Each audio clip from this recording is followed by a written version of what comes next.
The last thing we wanted to talk about is customizing your countertop. Now, she bought this out of a box. Not a lot of customization originally, but what are some things that you could do or you've thought about doing?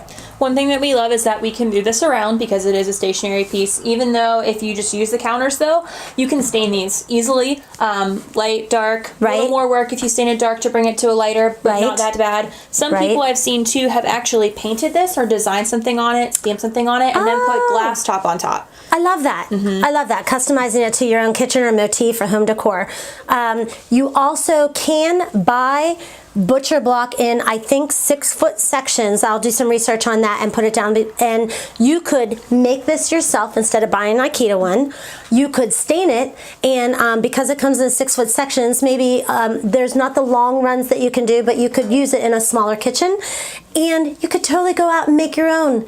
If you are loving a DIY project and you like Butcher Block, I've seen people, some beautiful craftsmanship. So check out the links below that we have for you, and thank you very much for opening your home to us. We appreciate it. My pleasure. And you comment below and let us know if there's anything else you want to know about this, and thanks for watching.